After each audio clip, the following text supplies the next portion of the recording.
Di dunia belum pernah Ketika terjadi itu, negara komunis itu, iya, belum pernah ada negara sosialis iya, kok. Kita nggak usah sebut lagi Manipal Usdek lah, nanti dipikir pikiran kuno mau muncul lama. Pemberontakan itu cuma ingin ambil kekuasaan aja, dan banyak permainan barat tuh di sana.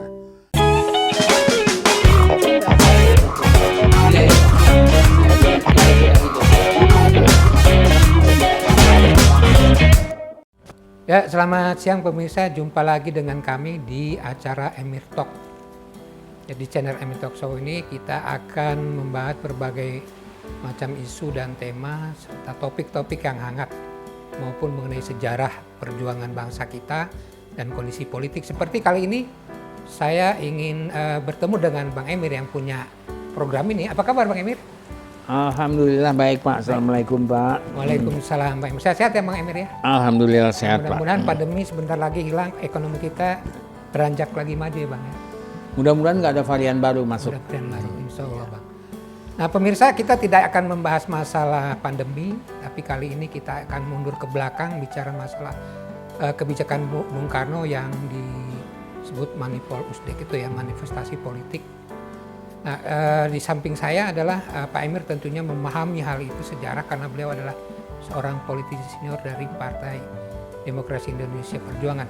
Nah Bang, gimana Bang melihat Manipal Usdek itu yang dikeluarkan oleh Bung Karno pada saat tahun 1999, itu kebutuhan apa Bang? Nah, jadi kita mundur deh. Oke. Kita mundur ke tahun 45. Baik Bang. Pada saat Undang-Undang Dasar 45 ditetapkan, 18 Agustus 1945, Soekarno diangkat menjadi presiden waktu itu. Dan waktu itu juga dinyatakan bahwa ada satu partai nasional, bukan Partai Nasional Indonesia ya, Bukan PNI ya, Partai Nasional. tapi Partai Nasional. Tapi karena oleh sebagian cendekiawan dan pemikir kita, dianggap itu tidak cukup hanya satu single partai kan.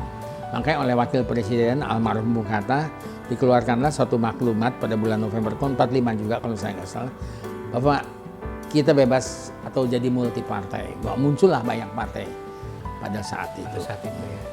Terus itu berjalan dan ada suatu ketentuan memang bahwa UUD 45 tuh waktu itu sifatnya tuh sementara. Ya.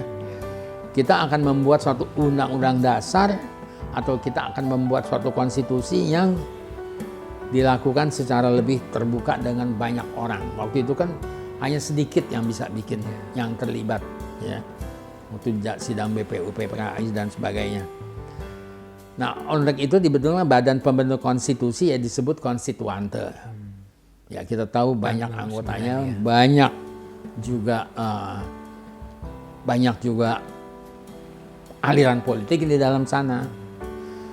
Dan banyak makan waktu. Setelah bertahun-tahun sejak tahun 50 berapa saya lupa, sampai tahun 59 kita semuanya tidak punya, kita konstituante tuh nggak terbentuk. Tidak bisa berhasil membentuk suatu undang-undang, satu konstitusi. Ya. Terutama persaingan terkeras waktu itu ada keinginan membentuk jadi negara sekuler atau negara konvensio atau negara nasional seperti sekarang kita ini atau negara agama yang basicnya Islam. Ya, karena mayoritas ya waktu Ya, itu. karena mayoritas itu nggak putus-putus. Ya, itu tidak putus-putus. Keadaan kabinet juga gonta-ganti. Soekarno melihat ini nggak bisa didiamin di sistem bukan multi partai waktu itu ya, tapi terlalu bertele-tele di konstituante. Makanya almarhum membuat satu keputusan, dia membuat satu dekret yang kita kenal dengan dekret 5 Juli, dan dia berpidato lah di konstituante, ya, mengatakan bahwa kita kembali ke Undang-Undang Dasar 45. Karena konstituante tidak berhasil membuat konstitusi, konstituante dibubarkan dan kita akan membentuk DPR. Ya. Jadi waktu itu manifesto politik adalah pidatonya Soekarno.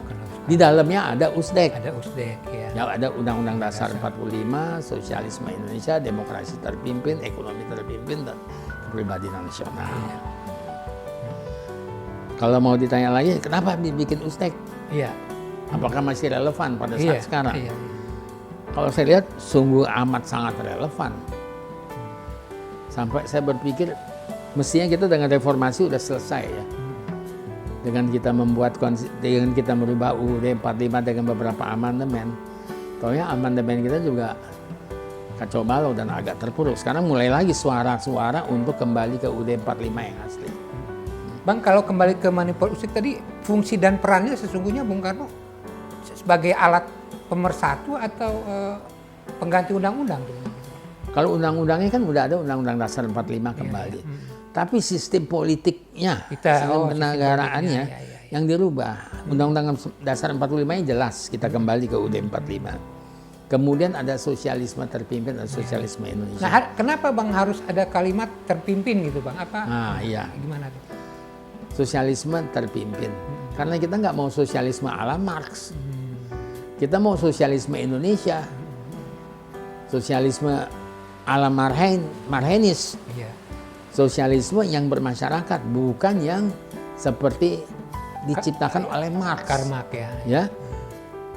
Orang masih boleh memiliki modal, masih boleh ada usaha-usaha nasional, tapi tidak boleh melakukan pengisapan manusia atas manusia. Jadi harus dipimpin sosialismenya. Jangan nanti menjadi sosialisme yang komunis, ekstrim, yang komunis. Ya. Atau demokrasi terpimpin juga itu. Demokrasi terpimpin kan kita lihat aja sekarang. Kita demokrasi nih sekarang. Tapi kebablasan kan demokrasi kita. Ribut terus, partai terus tumbuh, apa terus tumbuh. Nah ini demokrasi. Kita nggak cocok pakai demokrasi barat kok. Demokrasi kita kerakyatan dipimpin oleh hikmah kebijaksanaan dan permusyawaratan perwakilan. Ya. Sila keempat tuh Bang ya Pak. Ya itu. Mestinya ya di situ demokrasi kita. Berarti kalau gitu kita kembali ke UUD 45. Iya, udah kembali ke UUD 45, sosialismenya juga lebih benar, demokrasinya betul, ekonomi terpimpin. Soekarno nggak mau bikin ekonomi gaya kayak bukan komunis ya, sosialisnya Marx yang seperti di Rusia, di Cina. Soekarno nggak mau seperti itu. Ya. Sebab komunis itu di dunia belum pernah terjadi negara komunis itu. Belum pernah ada negara sosialis kok. Sosialis betul.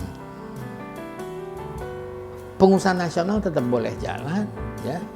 Usaha-usaha swasta tetap dibina, tapi dipimpin. Jangan sampai merajalela sampai timbul katakanlah menjadi kapitalisme. Ya, timbul sekarang aja katakanlah ada pengusaha yang memiliki tanah sampai ratusan ribu hektar. Iya, benar. Itu kan nggak benar. Ada sebagian orang malah nggak punya tanah ya Bang. Itu bukan lagi kembali ke negara kapitalis zaman dulu, itu kembali ke zaman kerajaan zaman dulu. Ya, feodal Bang. Udah jadi feodal, udah mundur, udah bablas kacau balau nggak keruanan sistem ekonomi sekarang. Jadi lord land gitu ya. Iya, jadi landlord segala macam. Itu baru dari tanah, belum lagi dari usaha. Dari hulunya sampai ke hilirnya dikuasai semua. Itu sebetulnya nggak boleh. Bang, kemudian ada, ya itu tadi kaitannya kalau ada perubahan dari, kan sudah di amandemen Bang ya, Undang-Undang Dasar 45 itu. Menurut Bang Emir, masih bagus yang dulu apa yang lama tuh Bang? Yang lama atau yang sekarang maksudnya? Undang-Undang 45 yang dulu kan banyak yang ingin kembali gitu maksud saya. Jadi kemudian begini. ada yang tetap mempertahankan bahwa undang-undang itu harus diamandemen seperti sekarang. Jadi saya merupakan salah satu pelaku waktu di MPR. Iya, Bang Emir di DPR kan? Di panitia ad hoc ya di PAH. ya. Saya lihat terlalu banyak pengaruh dari barat ya. Di gedung MPR sendiri ngantri itu orang-orang asing, bule-bule itu. Kalau giliran kita lagi istirahat, keluar mereka nyampur menjelaskan demokrasi mestinya begini. Sampai Amerika Serikat mengirim dulu NDI, National Democratic Institute, untuk kita anggota DPR selalu diundang sama mereka. Caranya halus memang. Tapi demokrasi seperti ini, ya sebetulnya nggak cocok demokrasi. Kita ambil demokrasi Amerika, ya kita lihat sekarang ini seperti begini. Ya. Demokrasi kita mestinya ya bermusyawarah kok, bermusyawarah untuk terus jadinya bermufakat. Tapi memang tetap dilihat yang terbesar itu mesti yang banyak dong. Tapi berarti pemilu nggak bisa luber kayak sekarang dong Bang, harus kayak dulu nggak? Jadi penyakitnya di UUD 45 kemarin, yang lama. Zamannya sampai kita mesti ganti, betul yang salah bukan UUD 45-nya. Yang salah waktu itu penyelenggara negaranya. Kenapa? Kunci cuma satu.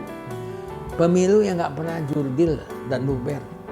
pemilunya nggak pernah jujur, nggak pernah adil, nggak pernah langsung, tidak bebas Artinya rahasia. sebelum pemilu kita udah tahu pemenangnya gitu Bang.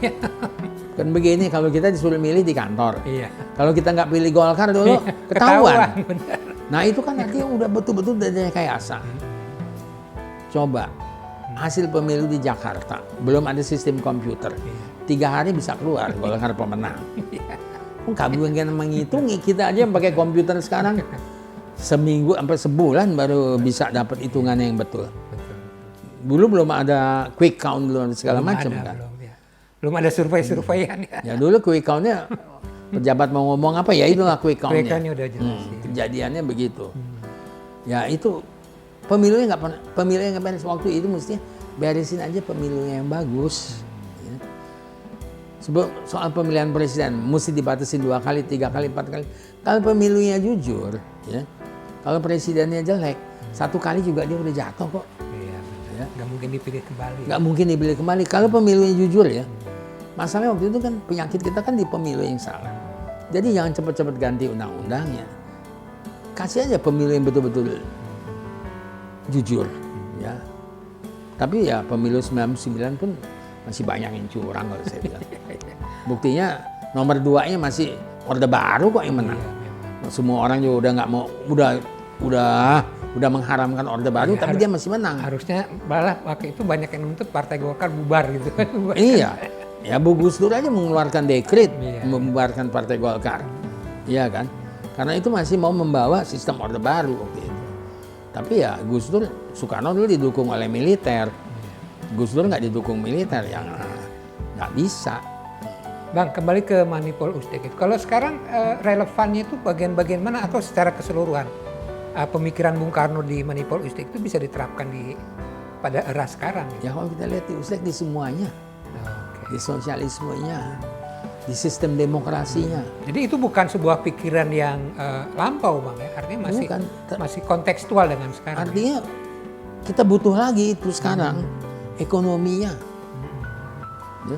Satu-satunya saya lihat dari Uzbek tuh, yang mungkin relevansinya sekarang hilang, yaitu kepribadian nasional. Waktu itu kan banyak sekali muncul kebudayaan-kebudayaan Barat. Ya. Saya masih ingat tuh tahun 59, Elvis Presley, Kus Plus, ya. Pat Boone, Kus Plus belakangan. Elvis Presley, ada Pat Boone, ada segala macam, rock and roll, Frank Sinatra, jingkrak-jingkrakan segala macam. Agogo dulu Bang. Kemudian muncul The Beatles apa, ya lagu Indonesia tenggelam lah waktu itu. Tapi sejarah membuktikan bahwa dengan dilepaskan, sekarang kita lagu Indonesia tuan kok di negerinya. Saya senang lagu Indonesia.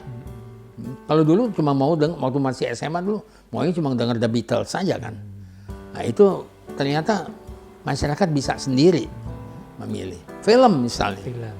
Wah tahun 50-an, 60-an, sampai 70-an saya kalau lihat film Indonesia suka pusing. Setiap bicara satu kalimat pakai hehehe, ketawa. Sekarang saya nonton apa itu di Netflix, apa film Indonesia bagus. Ya. Nggak kalah dengan Korea, nggak kalah dengan Filipina. Lebih bagus dari film Malaysia. Malaysia juga udah bagus, tapi kita lebih bagus. Ya mungkin satu saat kita perbincangan tuh Bang, masalah musik dan film di Indonesia nih. Boleh. Kayaknya nguasain juga. Sebab sekarang musik-musik kita kalau kita lihat ya seperti ya saya nggak terlalu banyak apal seperti Ungu atau Noah segala lagu yang bagus-bagus. Di Malaysia juga ya. memang banjir. Udah juara kita lagu-lagunya bagus-bagus. Nah kalau kebijakan dari Manipul Uzbek itu Bang oleh Bung Karno, tantangannya seberapa jauh sih Bang waktu itu Bang? Dari penentangnya maksud saya ya, dari lawan politiknya. Kalau saya lihat nggak ada. Nggak ada ya? Tapi muncul kemudian pemberontakan separatis itu, ya. Tapi itu nggak terkait dengan ideologi. Pemberontakan itu cuma ingin ambil kekuasaan aja. Dan banyak permainan barat tuh di sana. Ya gimana yang berontak?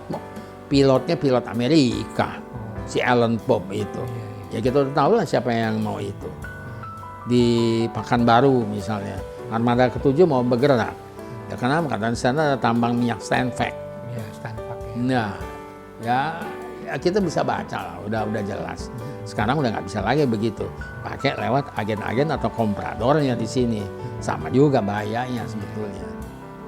Nah kemudian kalau terakhir nih Bang, Manipul Uzdek untuk saat sekarang ini baiknya katakanlah diedukasi kepada siapa nih? Lewat partai-partai politik atau PDIP mungkin Bang yang menjadi. Jadi begini, kita nggak usah sebut lagi Manipul Uzdek lah. Nanti dipikir pikiran kuno mau muncul lama.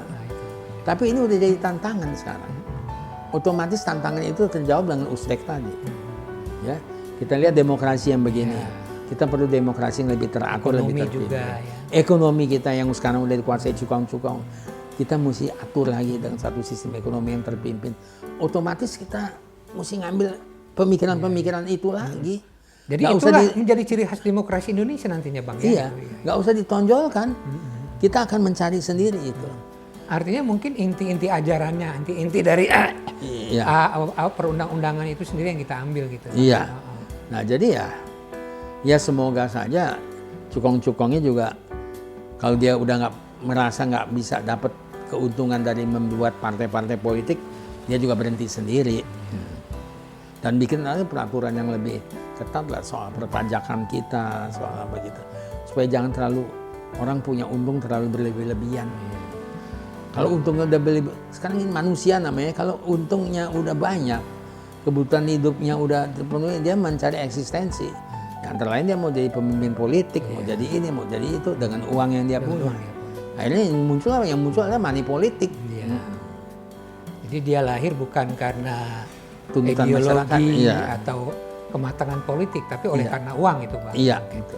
Ya, terima kasih sekali Bang, obrolan kita menarik mengenai Manipul Uzdek. Mudah-mudahan program ini kali ini yang kita perbincangkan berkenan ya untuk masyarakat apa itu Manipul Uzdek, dan kemudian ajaran-ajaran ataupun pandangan-pandangan yang ada di dalam kandungannya itu masih relevan untuk saat ini. Terima kasih atas perhatiannya. Selamat siang, sampai jumpa.